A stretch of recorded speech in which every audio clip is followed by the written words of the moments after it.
Hello guys, welcome to my channel MCQs का अड्डा। सो आज की इस वीडियो में हम लोग कैटालाइसिस के एमसीक्यूज को देखने वाले हैं। उत्प्रेरण केमिस्ट्री का ही एक चैप्टर है।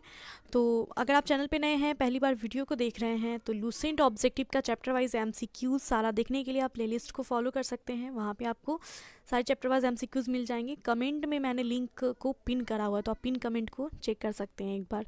तो केमिस्ट्री का हम लोग स्टार्ट करते हैं इस चैप्टर के एमसीक्यूज को देखना। उत्प्रेरण कैटालाइसिस, उत्प्रेरण क्या होता है, कैटालाइसिस क्या होता है। तो कैटालाइसिस जो होता है, उत्प्रेरक वो पदार्थ होता है जो बहुत ही कम मात्रा में उपस्थित होते हुए भी रासायनिक अभिक्रिया के वेग को परिवर्तित कर देता है। तो ये उत्प्रेरक होता है, ठीक है।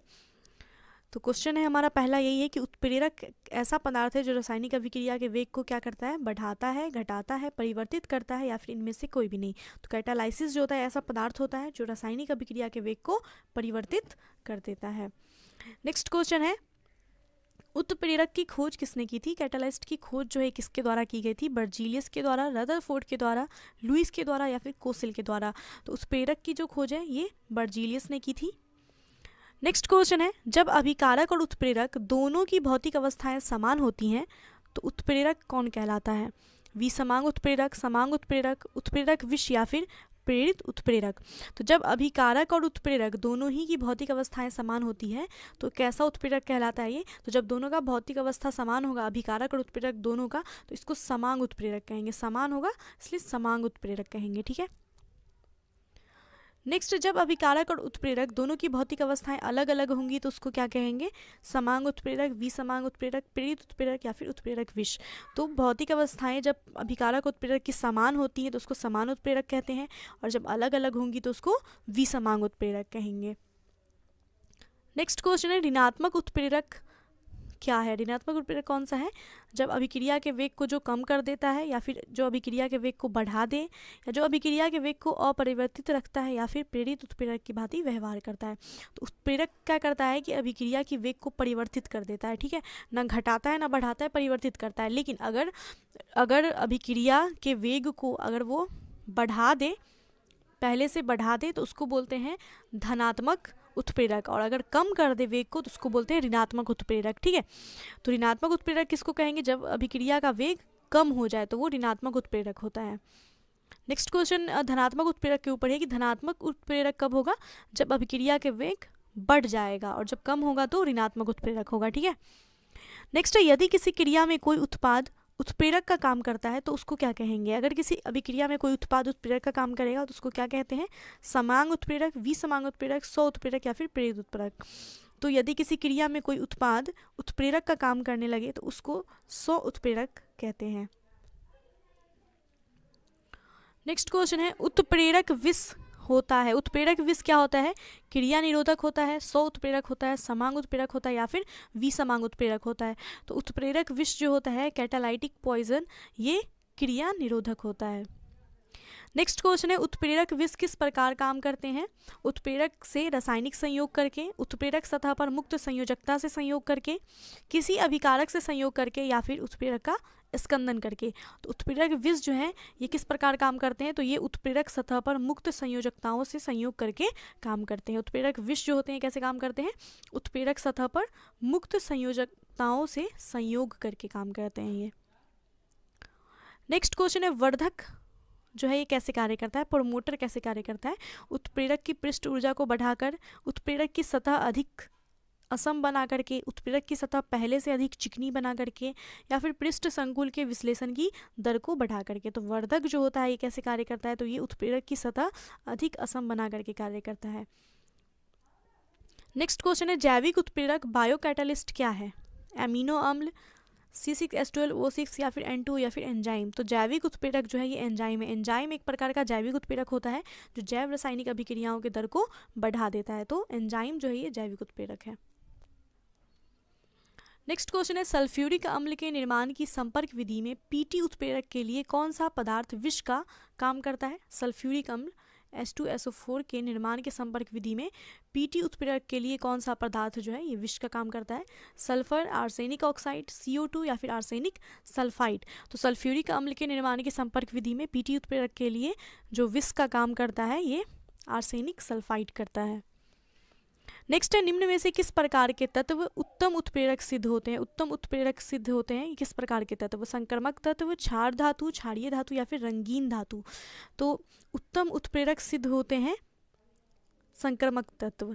परमाणु संख्या जो है, परमाणु संख्या 21 से लेकर के 30 तक, 39 से लेकर के 48 तक, 57 से लेकर के 80 तक और 89 से लेकर के 112 वाले जो परमाणु संख्या वाले जो रासायनिक तत्व हैं, ये ट्रांजिशन एलिमेंट कहलाते हैं, यानी कि संक्रमण तत्व कहलाते हैं।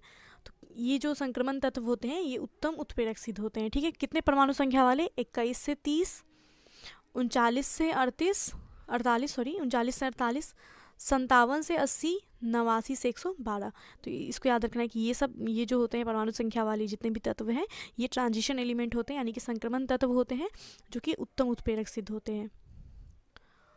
नेक्स्ट है, तेलों के हाइड्रोजनीकरण में प्रयुक्त उत्प्रेरक कौन सा है? Fe, फेरम, निकेल, MO या फिर PT? तो तेलों के हाइड्रोजनीकरण में प्रयुक्त उत्प्रेरक है निकेल। नेक्स्ट क्वेश्चन है, शीश कक्ष प्रक्रम में उत्प्रेरक के रूप में क्या प्रयुक्त होता है? नाइट्रोजन का ऑक्साइड, प्लैटिनम, निकेल या फिर MnO2? शीश कक्ष प्रक्रम में उत्प्रेरक के रूप में नाइट्रोजन के ऑक्साइड को यूज किया जाता है। नेक्स्ट क्वेश्चन है, निम्न में कौन सा पदार्थ अमोनिया की हैबर विधि में आयरन उत्प्रेरक के लिए निरोधक का कार्य करता है? अमोनिया की हैबर विधि में आयरन उत्प्रेरक के लिए निरोधक का काम कौन करता है? कार्बन डाइऑक्साइड, NOH2 या फिर कार्बन मोनोडाइऑक्साइड? तो अमोनिया की हैबर विधि में आयरन उत्प्रेरक के लिए निरोधक का काम करता है कार्बन मोनोडाइऑक्साइड। नेक्स्ट क्वेश्चन है, कौन सा एंजाइम ग्लूकोज को अल्कोहल में परिवर्तित करता है? जाइमेस, इन्वर्टेस, माल्टेस या फिर डाइएस्टेस? तो ग्लूकोज को अल्कोहल में परिवर्तित करता है जाइमेस। नेक्स्ट क्वेश्चन है, जब पोटेशियम क्लोराइड को गर्म किया जाता है तब पोटेशियम क्लोराइड व ऑक्सीजन में विघटित होता है। जब मैग्नीज ऑक्साइड इसमें मिलाया जाता है तो अभिक्रिया तेज हो जाती है, इसका कारण क्या है? तो जब पोटेशियम क्लोराइड को गर्म करते हैं तो पोटेशियम क्लोराइड और ऑक्सीजन में विघटित हो जाता है ये, और जब मैग्नीज डाइऑक्साइड को इसमें मिलाया जाता है तो अभिक्रिया तेज हो जाती है, इसका कारण क्या है? तो ऑप्शंस देखते हैं। मैग्नीज डाइऑक्साइड जो है विघटित होकर ऑक्सीजन देता है, मैग्नीज डाइऑक्साइड अभिक्रिया करके उष्मा देता है, मैग्नीज डाइऑक्साइड अच्छा संपर्क उत्पन्न करता है, मैग्नीज डाइऑक्साइड उत्प्रेरक का काम करता है। तो मैग्नीज डाइऑक्साइड जो है इसको मिलाते ही अभिक्रिया तेज हो जाती है, तो ये क्या है? ये उत्प्रेरक का काम कर रहा है। नेक्स्ट क्वेश्चन है, सल्फ्यूरिक अम्ल बनाने की संपर्क विधि में उत्प्रेरक के रूप में क्या प्रयोग किया जाता है? सल्फ्यूरिक अम्ल H2SO4 बनाने की विधि में उत्प्रेरक के रूप में किसको यूज करते हैं? लोहे के चूर्ण को, प्लैटिनम चूर्ण को, नाइट्रोजन के ऑक्साइड को या फिर निकेल धातु को? तो सल्फ्यूरिक अम्ल बनाने के विधि में उत्प्रेरक के रूप में यूज किया जाता है प्लैटिनम चूर्ण को। नेक्स्ट क्वेश्चन है, क्लोरीन गैस बनाने की डीकन विधि में उत्प्रेरक के रूप में किसको प्रयुक्त करते हैं? नाइट्रोजन के ऑक्साइड को, गर्म एल्यूमिना को, क्यूप्रिक क्लोराइड को या फिर लौह चूर्ण को? क्लोरीन गैस बनाने की डीकन विधि में उत्प्रेरक के रूप में यूज किया जाता है क्यूप्रिक क्लोराइड को। नेक्स्ट क्वेश्चन है, अमोनिया उत्पादन की हैबर विधि में उत्प्रेरक वर्धक के रूप में कौन काम करता है? निकेल, लोहा, प्लैटिनम या फिर मेलिब्डेनम? अमोनिया उत्पादन की हैबर विधि में उत्प्रेरक वर्धक के रूप में काम करता है मोलिब्डेनम। मोलिब्डेनम जो है ये MO ये काम करता है। हैबर विधि से अमोनिया बनाने में फेरम और मोबिल्डेनम उत्प्रेरक के रूप में काम करता है, जिसमें कि फेरम उत्प्रेरक के रूप में काम करता है और मोबिल्डेनम जो है ये उत्प्रेरक वर्धक के रूप में काम करता है। ठीक है, अमोनिया बनाने में उत्प्रेरक के रूप में फेरम काम करता है, उत्प्रेरक वर्धक के रूप में मोबिल्डेनम काम करता है, MO काम करता है। नेक्स्ट है, संपर्क विधि में गंध काम H2SO4 के निर्माण में प्रयुक्त उत्प्रेरक क्या है? PB, Fe+MO, V2O5, CO plus nickel? तो संपर्क विधि में गंध का अम्ल H2SO4 इसके निर्माण में प्रयुक्त उत्प्रेरक कौन सा है? तो इसके निर्माण में V2O5 जो है ये उत्प्रेरक का काम करता है। नेक्स्ट है, किस प्रक्रम में वेनेडियम पेंटाऑक्साइड को एक उत्प्रेरक के रूप में प्रयोग किया जाता है? संस्पर्श प्रक्रम, हैबर प्रक्रम, साल्वे प्रक्रम, शीश कक्ष प्रक्रम? तो वेनेडियम पेंटाऑक्साइड को एक उत्प्रेरक के रूप में प्रयोग किया जाता है किस प्रक्रम में? संस्पर्श प्रक्रम में। ठीक है, संस्पर्श प्रक्रम में। नेक्स्ट है, अभिक्रिया, रासायनिक अभिक्रिया में उत्प्रेरक की भूमिका है किस चीज को बदलना? अभिक्रिया की ऊष्मा को, अभिक्रिया के उत्पादन को, सक्रिय ऊर्जा को, संतुलन स्थिरांक को। तो रासायनिक अभिक्रिया में उत्प्रेरक का काम क्या होता है? उत्प्रेरक का काम होता है सक्रियण ऊर्जा को बदलना।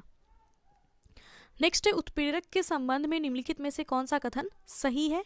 ये प्रक्रिया की दर को बढ़ाता है, या सक्रियण ऊर्जा को बढ़ाता है, या सक्रियण ऊर्जा को घटाता है, या प्रतिक्रिया में खर्च हो जाता है। तो उत्प्रेरक क्या करता है कि कम मात्रा में भी ये रासायनिक अभिक्रिया के वेग को परिवर्तित कर देता है ना, प्रतिक्रिया को बढ़ा देता है, बढ़ाता है या घटाता है।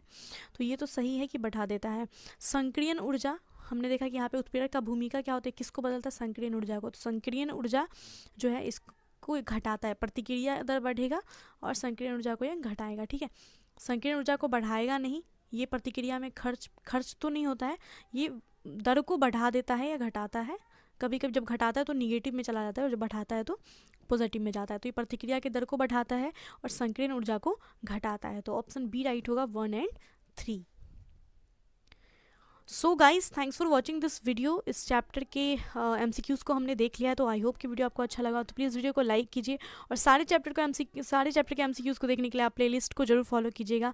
कमेंट में भी मैंने लिंक को प्रोवाइड करा हुआ है, प्लेलिस्ट का लिंक, और फिर आपको एंड स्क्रीन पे भी प्लेलिस्ट दिख रहा होगा। तो मिलते हैं नेक्स्ट वीडियो में। Bye and take care.